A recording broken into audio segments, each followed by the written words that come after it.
Good. Well, thank you, Daniel. First of all, let me say what a pleasure it is to be back.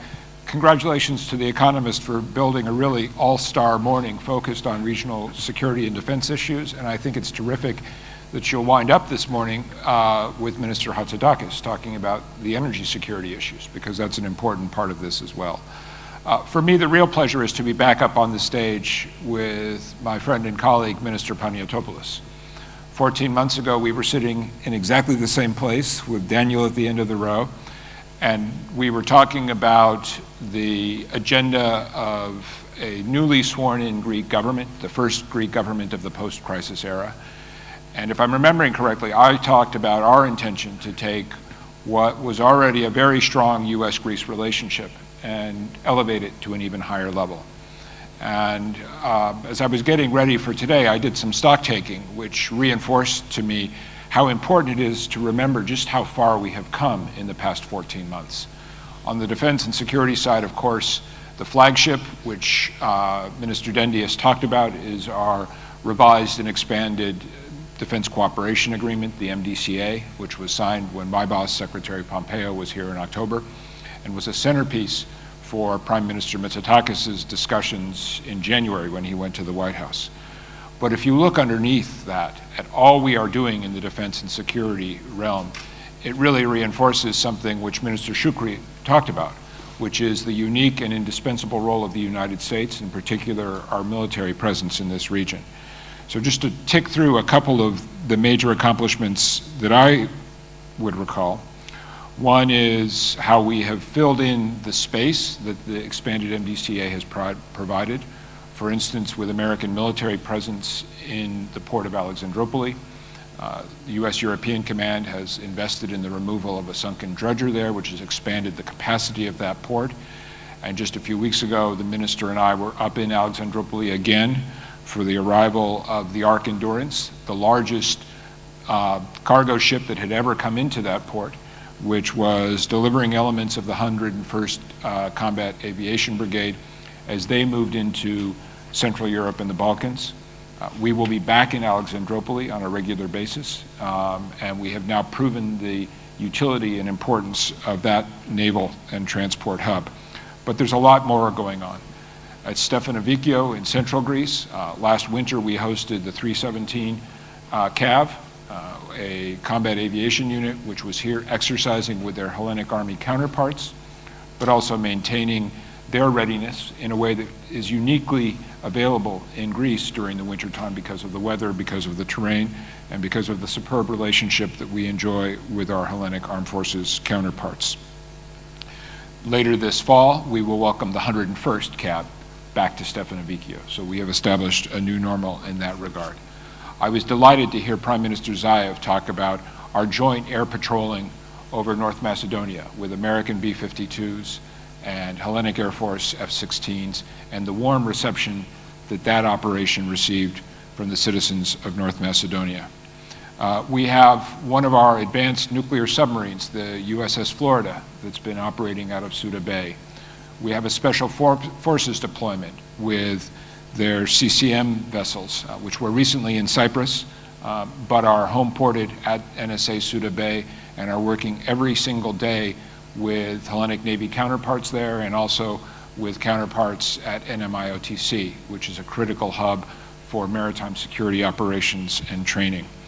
We have the USS Harold Woody Williams, which has now arrived at its new home here in the Mediterranean and the AFRICOM area of operations, and has already visited Suda on several occasions and will be back. The commercial aspects of our defense relationship are moving ahead. The modernization of Greece's P-3 surveillance aircraft and the procurement of Romeo maritime domain awareness helicopters, which the Prime Minister announced in his Thessaloniki remarks, will give Greece one of the most robust maritime surveillance capabilities anywhere in the Eastern Mediterranean, which strengthens our alliance, makes Greece more secure, but also advances our shared interests.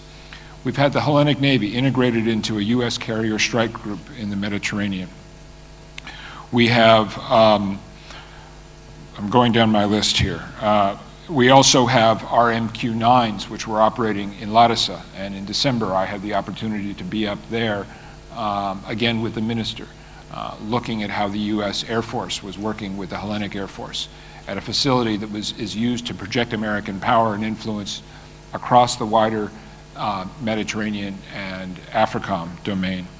And then finally, we've been very pleased to see the progress happening here in Attica at the Elefsina shipyard, where the U.S. Development Finance Corporation is working with the American company Onyx on the revival of that critical asset, which is part of the wider renaissance of the Hellenic shipbuilding industry and is directly linked to the minister's and the prime minister's intention to strengthen Greece's naval capabilities, both completing the torpedo boats, which are underway at Elefsina, but also linked to the prime minister's announced intention to acquire 4 new frigates. And we will have a U.S. Navy team coming to Greece in just a few days. I hope they'll meet the minister, and they will be here to put eyes on these shipbuilding assets to explore how we can work together in this domain as well.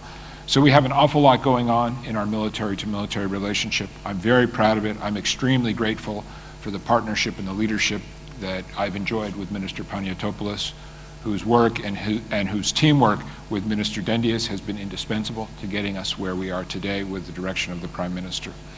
And finally, Daniel, if I can just spend 30 seconds, I'm sure we'll come back to the Turkey question, but since you raised to Minister Dendias the question of American presence and American involvement, I think there's a fundamental misunderstanding which is reflected in that question. And in many ways, the way in which the United States has worked with our European allies and with the Greek government in managing the current period of tensions in the Eastern Mediterranean is really a model of how transatlantic relations and transatlantic burden sharing should work. I have been closely engaged with the Prime Minister's office and with the Foreign Minister on these issues, in many cases on a daily basis. But equally important, I'm working very closely with my strong counterpart in Ankara, Ambassador Satterfield. The U.S. government is coordinating at multiple levels with the German government. And you've seen very, very clear messages from my boss, Secretary of State Pompeo, who just in the past few days was in Cyprus, as the minister alluded to, spoke very clearly about American concerns about continued Turkish exploration activities in waters in which Greece and Cyprus assert jurisdiction. He spoke to this issue with French radio just the other day.